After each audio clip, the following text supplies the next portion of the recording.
জলপাইগুড়িতে বাজপুরে মৃত্যু এক যুবকের ময়নাতদন্তের পর আজ পরিবারের হাতে দেহ তুলে দেওয়া হবে। এমনই মর্মান্তিক ঘটনায় শোকের ছায়া নেমে এসেছে জলপাইগুড়ি সদর ব্লকের বেড়বাড়ি গ্রাম পঞ্চায়েতের পরেশনগর এলাকায়। চা বাগান এলাকায় কাজ করছিলেন বিশ্বজিৎ অধিকারী নামে এক যুবক, কিন্তু এলাকাবাসীরা দেখতে পান পাশেই নদীর পাড়ে পড়ে রয়েছে বিশ্বজিৎ। বিষয়টি জানাজানি হতেই এলাকায় ভিড় জমে যায়। এলাকায় আমার কাছে ফোন গেল, তো বলছে এখানটা তোমার ভাই পড়ে আছে, তো পরে ধর খবর শুনে আসলাম। কি হয়েছে ওনার? এখন তো চিন্তা করলাম যে মনে হয় বিদ্যুৎ ধস্ত হয়েছে আর কি, এইটুকুনি।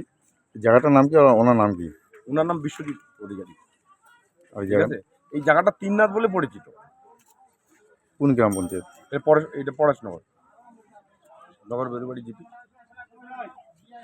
তিননাথে বলে, আবার ধনাইমড়িও বলে। বিষয়টি জানাজানি হতেই এলাকায় ভিড় জমে যায় মানুষের।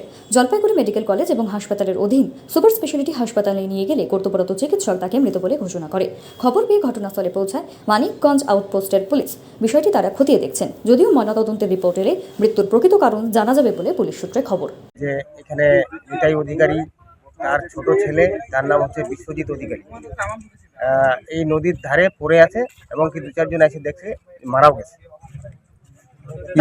তারপরে তো এই আনুমানিক সবাই বলতেছে যে ওইখানে 2-1টা খোসা গাছ আছে, এই গাছের পাতা পুতাগুলো ঝেমড়ায় আছে।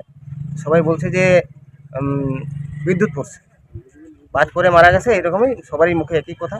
এখন পুলিশ প্রশাসনকে কল করলাম আমরা, পুলিশ প্রশাসন আসলো, এখন ওনারা তদন্ত করে দেখবে কি হচ্ছে। এই জায়গাটার নাম কি? এটা কোন নদী? এটা যমুনা নদী। এই জায়গাটার নাম হচ্ছে পরেশনগর। এখানে তিননাথের মেলা। আপনার নাম?